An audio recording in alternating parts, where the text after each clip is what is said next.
Muchas gracias a quien nos ve a través de estos videos. Estamos en el programa de prácticas profesionales de la maestría en ciberdelincuencia de la Universidad Internacional de La Rioja. En esta ocasión tenemos a la abogada María Alexandra Arizaga. Ella se encuentra en Ecuador y nos va a apoyar con la exposición del tema del estándar ISO 8583, que es un estándar un poco más técnico, orientado hacia los mensajes originados por tarjetas de transacciones financieras. Y bueno, la idea es enfocar este tema hacia algo más, ¿cómo llamarlo? Pues más práctico, más coloquial, abordándolo desde la perspectiva de una abogada que estudia justamente la maestría en ciberdelincuencia. Muy bien, abogada, si puedes continuar con tu presentación, adelante. Muchísimas gracias, Jonathan, por esta oportunidad. Buenos días con todos. Mi nombre, como bien lo dijo, es María Alexandra Arizaga Sanza. Soy abogada en libre ejercicio profesional en Ecuador. Me dedico a el libre ejercicio y a la defensa de casos penales, en especial desde hace 13 años. Y me ha interesado muchísimo este tema en razón de que, al menos en Ecuador, y ahora que lo estoy estudiando en la maestría, em, gracias a este tipo de mensajes es cuando se han dado varios fraudes o varios ciberdelitos en de esta manera. Y es importante entender el origen, cómo funcionan y sobre todo es importante para la defensa en realidad de los casos, es importante entender su funcionamiento, a dónde van, eh, cuál es el camino que siguen estos mensajes para tratar de alguna manera poder educar de alguna forma o poder formar a la gente para que pueda entender cómo poder prevenir este tipo de ciberfraudes. En esta primera entrega, entonces, abordaremos el tema titulado ISO 8583, mensajes originados por tarjetas de transacciones financieras y especificaciones de los mensajes de intercambio, el cual se enmarca dentro del estudio de los sistemas de los pagos modernos, electrónicamente hablando. El objetivo de esta exposición es desarrollar un marco teórico contextual del tema de investigación, comprendiendo el entorno tecnológico, financiero y normativo en el que opera el estándar ISO 8583, así como la importancia en su operatividad entre las instituciones financieras a nivel global. En un mundo en donde las transacciones electrónicas se realizan en cuestión de segundos, los estándares como el ISO 8583 permiten que los bancos, las redes de pago y los adquirientes puedan comunicarse de una forma estructurada, segura y eficiente. Y esa es la idea, que sea segura. A lo largo de esta presentación analizaremos entonces los fundamentos que sustentan este estándar, la aplicación de los sistemas de pago y sobre todo su relevancia en la prevención de estos ciberdelitos. Sin más preámbulo, voy a iniciar el desarrollo de este marco contextual, indicando que el desarrollo de los sistemas de pagos electrónicos se han transformado profundamente en la dinámica del sistema financiero global, permitiendo la ejecución de transacciones en tiempo real mediante el uso de tarjetas y plataformas digitales. En este contexto, el estándar ISO 8583 se posiciona como un elemento fundamental al regular el intercambio de mensajes financieros entre instituciones bancarias, adquirientes, emisores y redes de pago. A nivel global, el crecimiento electrónico, la digitalización de servicios financieros y la expansión de tecnologías como la computación en la nube han incrementado significativamente el volumen de las transacciones electrónicas.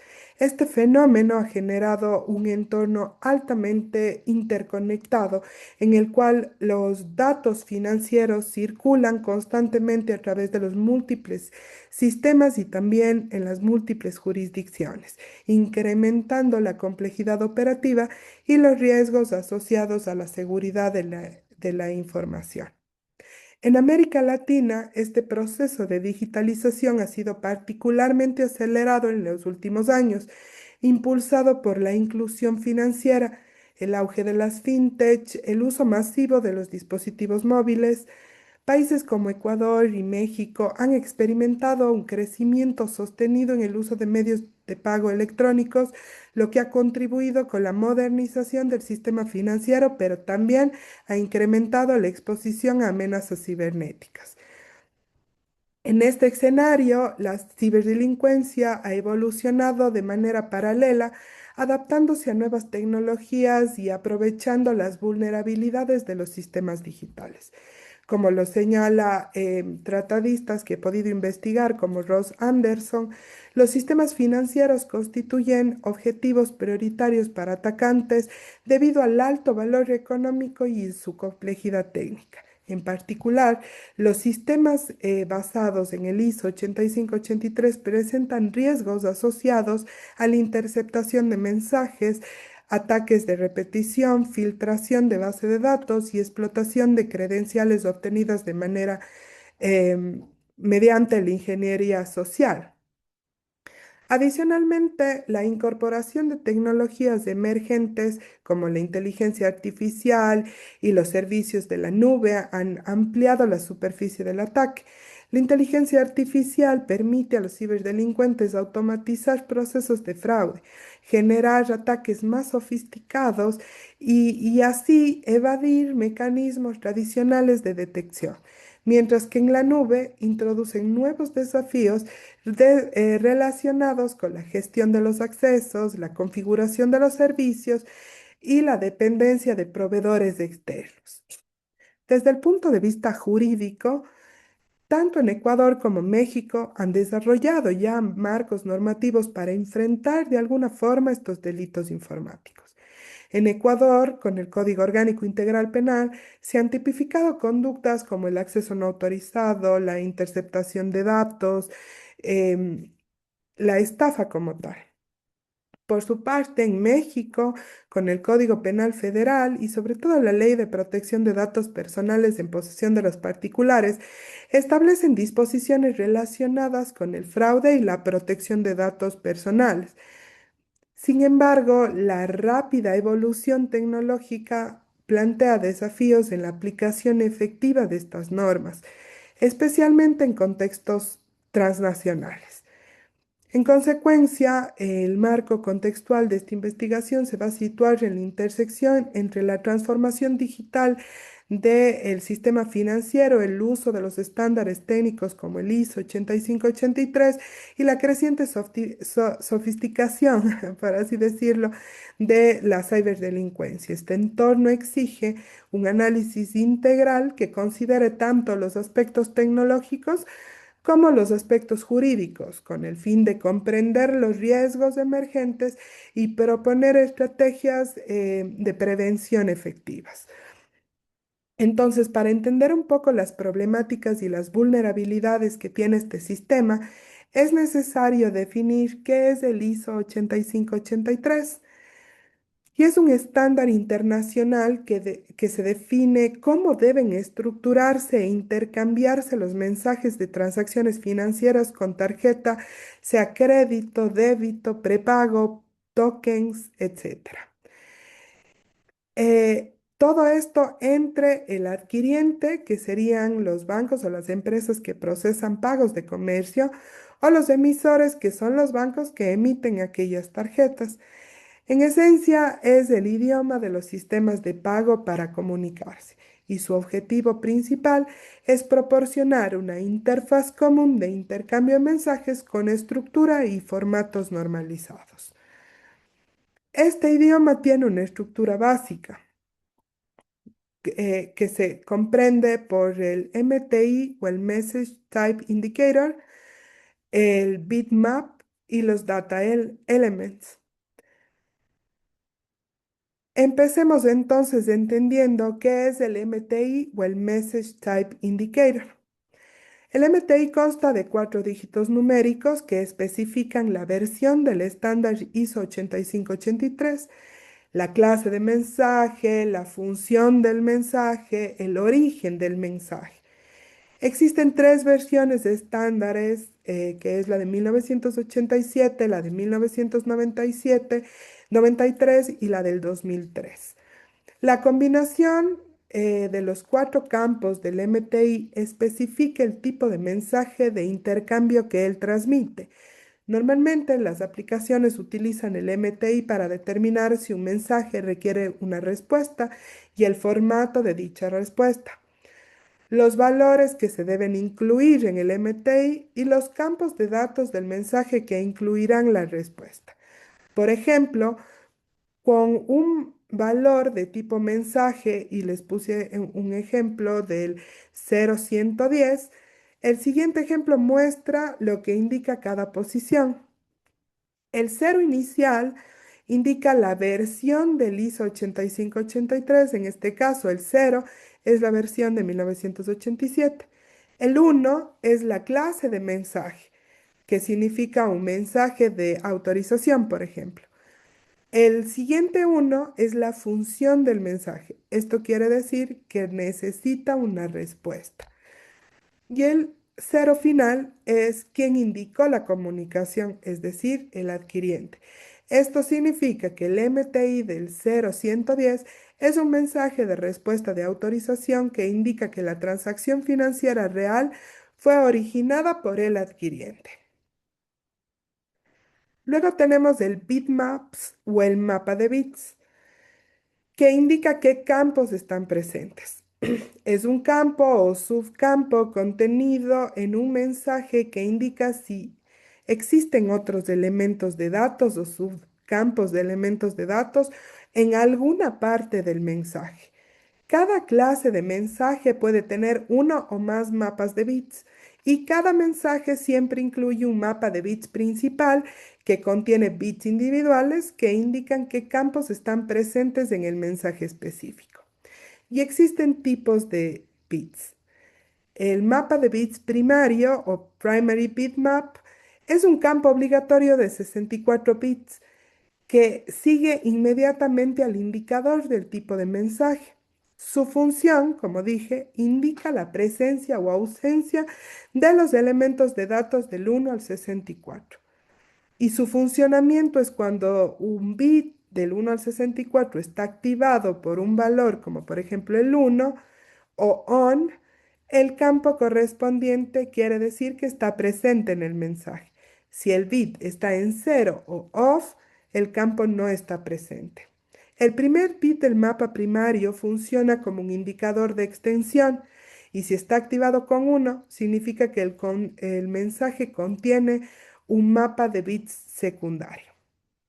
¿Cuál es este mapa de bits secundario o secondary bitmap? Es un mapa de bits opcional de 64 bits que aparece justo después del bit primario.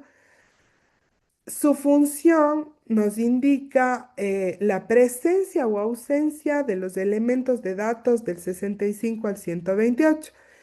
Y su funcionamiento es cuando el bit 1 del mapa secundario corresponde al 65, el bit 2 al 66 y así sucesivamente. Se activa solo cuando la transacción requiere enviar datos adicionales de alto nivel que superan la capacidad de los primeros 64 campos. Por ejemplo, datos extendidos del emisor o información de la red, etc. Cada bit tiene un campo que se llama Data Elements. Los Data Elements o elementos de datos en ISO 8583 son campos individuales y estructurados del 1 al 128 o 192. Se componen de un mensaje financiero conteniendo información crítica ahí, como es el número de la tarjeta o PAM, importes, número de transacción, tipo de transacción, códigos de respuesta, montos, fechas. Y estos funcionan como bloques de construcción estándar que permiten a los sistemas financieros comunicarse identificados por los mapas de bits. En el ejemplo que les he puesto aquí, por ejemplo, el D2 contiene el número de tarjeta, el 4 el monto, el 7 la fecha y el D39 es una respuesta. Es decir, aquí en los data elements contienen toda la información financiera. Y los campos pueden ser fijos o variables, numéricos o alfanuméricos o binarios, o simples y compuestos. Y estos elementos garantizan que emisores y adquirientes interpreten correctamente la misma transacción, facilitando el intercambio de información entre redes de tarjetas como por ejemplo Visa o Mastercard. Y aquí tenemos un ejemplo de flujo de transacción. En primer lugar, el cliente paga con la tarjeta. El POS o Point of Sale o punto de venta genera un mensaje ISO 8583, que en este caso le puse como ejemplo el 0100. Se envía este mensaje al adquiriente, luego pasa por la red de pagos, que en este caso puede ser Visa, Mastercard. Esta lo enruta y el emisor responde. Ahí tenemos el número 0110. Puede responder con aprobación o con rechazo.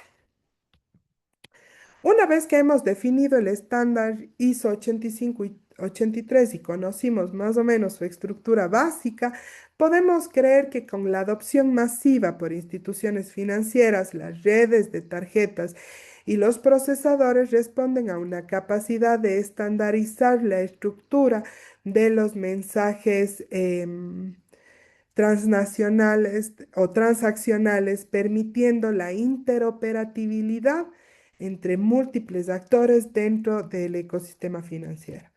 Sin embargo, esta fortaleza estructural encierra a su vez una debilidad crítica. El ISO 8583 no fue concebido con un estándar de seguridad, sino únicamente como un formato de mensajería. Y esta omisión resulta particularmente relevante en el contexto actual, caracterizado por la sofisticación creciente de las amenazas cibernéticas y la alta exposición de los sistemas financieros. Al no imponer mecanismos obligatorios de protección, como el cifrado de extremo a extremo, la autenticación robusta, la integridad criptográfica de los mensajes. El estándar delega la seguridad de estas implementaciones particulares a cada entidad. En consecuencia, se genera un ecosistema heterogéneo donde los niveles de protección sí varían significativamente entre los actores, dando lugar a inconsistencias que pueden ser explotadas por los ciberdelincuentes. A esta problemática estructural se suma también la naturaleza distribuida del procesamiento de transacciones. Cada operación financiera atraviesa por múltiples puntos: terminales POS o ATM, adquirientes, switches, redes de pago, emisores, ampliando la superficie del ataque y multiplicando los vectores de vulnerabilidad. Y es en este contexto la seguridad ya no depende de un único eslabón, sino de la fortaleza de todo el conjunto. Basta con que uno de sus puntos sea comprometido para poner en riesgo la integridad de toda transacción. Asimismo, la persistencia de sistemas legacy dentro de la infraestructura financiera agrava el escenario em, de muchas instituciones, porque éstas continúan operando sobre versiones antiguas del estándar y tecnologías obsoletas, lo que dificulta la implementación de controles modernos de seguridad y favorece la existencia de configuraciones débiles o criptografía vulnerable. Esta situación se ve identificada por la proliferación de variantes propietarias de ISO 8583 que introducen modificaciones en los campos y estructuras del mensaje, dificultando la estandarización de mecanismos de protección y generando posibles zonas grises en materia de seguridad. En este marco emergen diversos riesgos críticos, tales como la interceptación de mensajes o los conocidos ataques man in the middle, la repetición de transacciones, conocidas como replay attacks, la manipulación de campos de datos, la exposición de bases de datos que contienen información altamente sensible, como números de tarjetas o en sí todo el detalle de las transacciones. Estos riesgos no solo comprometen la confidencialidad e integridad de la información, sino también se habilitan la ejecución de múltiples modalidades de fraude, incluyendo el card no present, la clonación de tarjetas, el card testing, el uso de datos provenientes de filtraciones masivas. Particularmente o es preocupante la concentración de los datos transaccionales en múltiples puntos del sistema, como logs, switches, servidores y plataformas antifraude, lo que convierte a estas infraestructuras en objetivos de alto valor para el cibercrimen. La interceptación o exfiltración de esta información puede producirse mediante intrusiones, malware, vulnerabilidades de las APIs o incluso mediante amenazas internas, evidenciando que el riesgo no es únicamente externo, sino también es organizacional. Frente a este panorama, la prevención de los riesgos exige un enfoque integral que combine medidas técnicas, arquitectónicas, normativas y operativas. La implementación de un cifrado robusto, mecanismos de autenticación como MAC, tokenización y el uso de módulos de seguridad hardware constituyen una primera línea de defensa. A ellos se suman prácticas como la segmentación de redes, la minimación de datos y el cumplimiento de estándares internacionales como la PCI y DSS. Finalmente, el monitoreo continuo, la detección de anomalías y la autentificación multifactor reflejan la capacidad de respuesta frente a amenazas emergentes.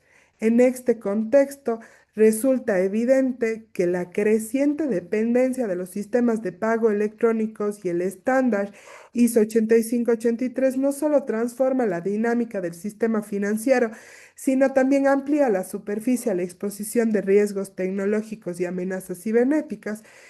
Esta realidad hace imprescindible no solo comprender a profundidad sus posibles vulneraciones, sino también desarrollar una estrategia que permita prevenir los riesgos asociados a su implementación en los sistemas financieros contemporáneos. En este sentido, el presente trabajo o esta investigación no solo se limitará al análisis técnico del estándar, sino abordará el fenómeno de los ciberdelitos vinculados en estos sistemas, particularmente en los contextos de México y Ecuador, identificando sus principales modalidades, impactos y desafíos regulatorios. Finalmente, se propondrá un mecanismo de prevención orientado a fortalecer la seguridad de las transacciones financieras, contribuyendo así la protección de los usuarios y la integralidad del sistema financiero en su conjunto. Muchas gracias.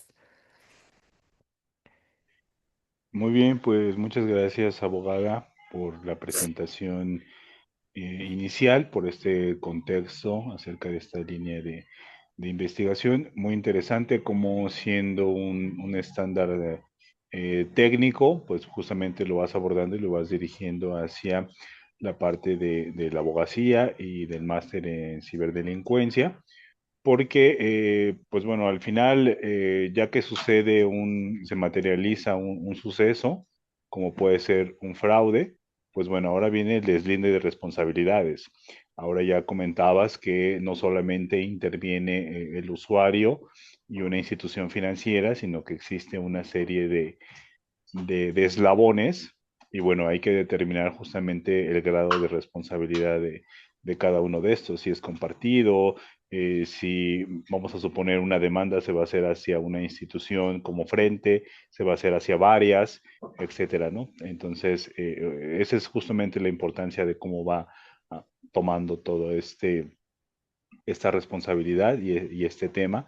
incluso al interior de las organizaciones, cuántas empresas están involucradas, cómo se va a responsabilizar, si es necesario tener un seguro ante fraudes, ante este tipo de ataques. Entonces, bueno, la ramificación va siendo muy extensa y eso justamente nos obliga a ser pues cada vez mayormente interdisciplinarios.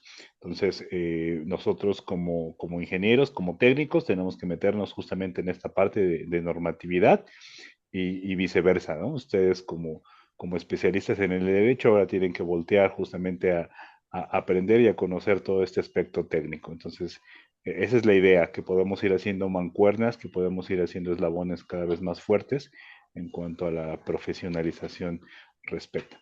Pues muchas gracias, abogada. Vamos viendo cómo va tomando rumbo esta investigación que nos vas a ir apoyando en su realización. Y no sé si gustas agregar algo más para Mm, cerrar. No, creo que no. El siguiente paso es buscar profundamente cuáles son las vulnerabilidades y sobre todo, más que aquello, es sí buscar alguna estrategia para poder prevenir estos riesgos asociados con todo este sistema financiero digital para que se prevenga el delito y no se investigue un delito como tal. Perfecto, pues muchas gracias. Vamos viendo cómo va tomando esta investigación y bueno, muy interesante. Ya estaremos viendo en las siguientes sesiones. Pues muchas Muchas gracias. gracias. Con esto termino el video y sería todo de momento. Muchas Muchísimas gracias. gracias. Hasta luego.